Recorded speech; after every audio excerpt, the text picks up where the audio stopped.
Ya, apakah PKS legowo Sohibul Iman tidak menjadi sekondan dari Anies? Kita akan tanyakan langsung kepada Bang Muhammad Iqbal. Bang Muhammad Iqbal, seperti apa nih? Kan tadi dibilang kayaknya kalau Anies Baswedan sebenarnya sudah cukup nih untuk bisa menjadi representasi dari PKS. Perlukah juga harga matikah, haruskah cawagupnya dari PKS juga?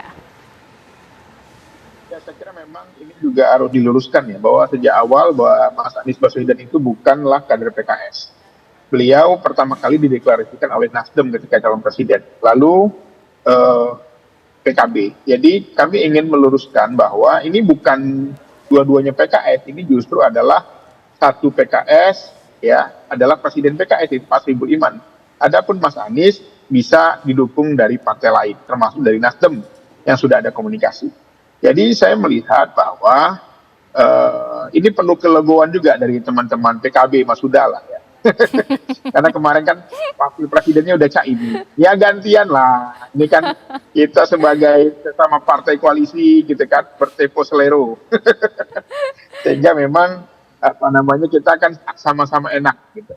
Karena karena ada alasan rasionalnya, di mana Pak Anies adalah di mana PKS ada sebagai partai pemenang pemilu. Tentu saja kami tidak hanya ingin mendukung saja, ya, karena Pak Anies bukan kader kami, kecuali Pak Anies mau masuk PKS. Saya kira itu menjadi salah satu alasan yang kuat dari wakilnya dari partai lain. Demikian.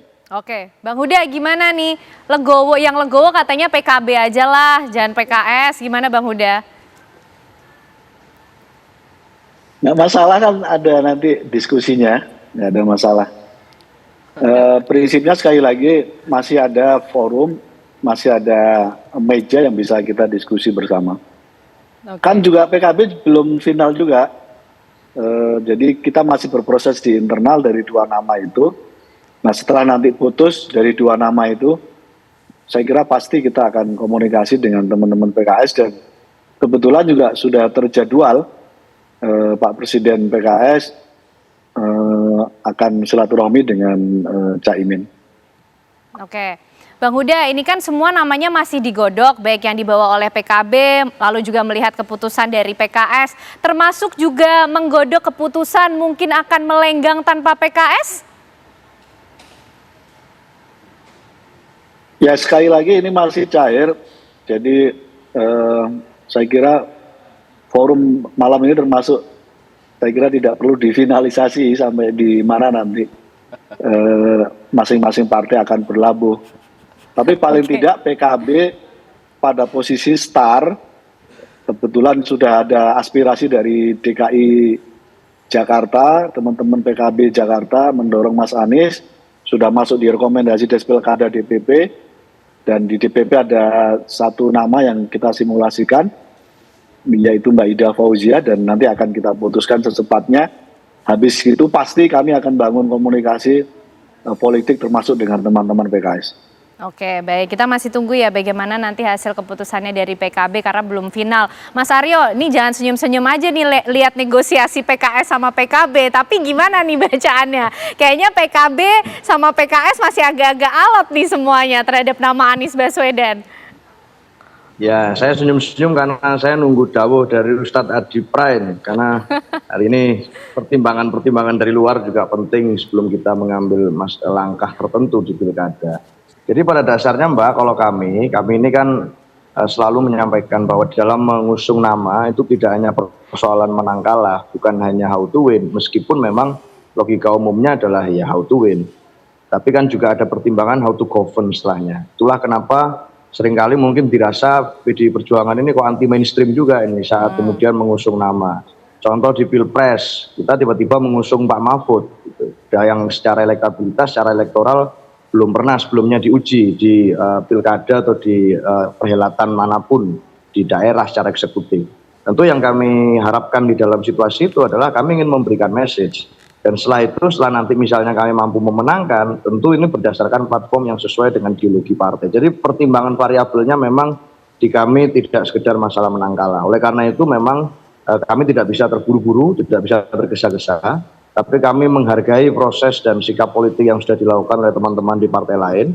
Dan untuk bekerja sama dengan siapapun, saya rasa di pilkada ini teriset, tidak lagi bisa terkotak-kotak seperti logika pilpres misalnya yang berusaha untuk dilakukan kembali di pilkada, saya rasa semuanya masih sangat mungkin dilakukan. Meskipun kalau mengusung nama lain di luar nama-nama yang sudah muncul sekarang, saya rasa kemungkinannya kecil.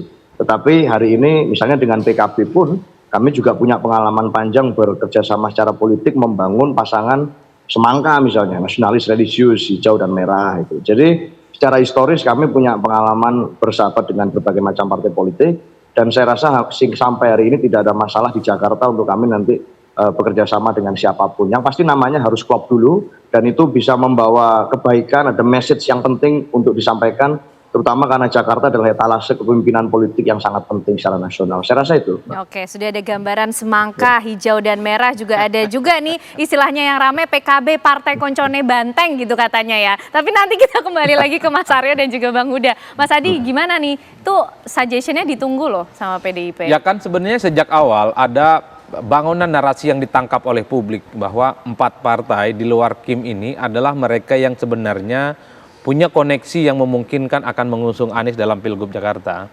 Tinggal menegosiasikan kira-kira siapa wakilnya. Tapi melihat perkembangan politiknya belakangan ini, 4 partai non-Kim ini sepertinya punya portofolio politik masing-masing, Ken. Kalau saya melihat PDIP ada pantangannya. Asal bukan calon yang diusung Jokowi atau anaknya Jokowi, semuanya masih mungkin bisa berkoalisi. Dengan Gerindra, PDIP bisa mungkin, dengan PAN ataupun Demokrat. Kalau PKB, saya membaca rata-rata secara umum, siapa yang tertarik dengan kader PKB, memberikan tiket untuk bisa maju bersama, disitulah kemungkinan PKB akan melakukan pelabuhan politik yang sesungguhnya. Jadi wajar kalau kemudian PDIP dan PKB ini ketemu chemistry-nya, ada wakil PKB, calonnya misalnya dari PDIP, ini jadi barang. Karena koalisinya bukan hanya Jakarta, tapi juga di Jawa Timur. Kalau PKS per hari ini, sepertinya untuk Jakarta, cinta mati memang sama Anies Baswedan. Sampai nolak tawaran dari Kim kan, nggak mau jadi wakilnya Ridwan Kamil dan seterusnya. Iya itu jelas kok. Artinya apa? Ini yang kemudian dalam banyak hal mungkin PKB relatif masih cair. Kemudian PDIP relatif lebih cair asal bukan Jokowi. Tapi kalau PKS ya tiketnya hanya untuk Anies. Oleh karena itu kalau memang PKS ini hakul yakin dengan Anies Baswedan, tinggal meyakinkan satu partai yang lain untuk bisa berlabuh di Jakarta. Misalnya Nasdem. Ya PKB nggak apa-apa gitu berarti. Betul. Maksudnya. Kalau tidak salah Bang Iqbal beberapa waktu yang lalu ngomong kalau memang PKB dan PDIP mau bikin koalisi ya monggo nggak apa-apa. PKS dengan Nasdem sudah cukup. Saya dari tadi awal-awal langsung udah bilang ada persetujuan dari Nasdem gitu katanya PKS. Betul. Kan? Tapi ini juga sangat tergantung sebenarnya siapa yang ingin dilawan kan. Kalau dari kubu Kim itu punya nama besar, kemungkinan dia mengalahkan Anies, maka kalau ada 3 poros ini rumit untuk mengalahkan. Karena ada kecenderungan yang diusung penguasa di Jakarta ini akan dilawan oleh PKB, oleh lawan PDIP, kemudian PKS dan Nasdem. Jadi dalam konteks itulah bagi saya sangat tergantung nih nanti nih 4 partai di luar Kim ini soal bagaimana kesepakatan mereka itu mengusung Anies Baswedan ataupun tidak. Tapi kalau mau realistis, Anies ini per hari ini elektabilitasnya paling menjulang. Oke, Anies Baswedan malam hari ini elektabilitasnya paling menjulang, jadi rebutan nih ya.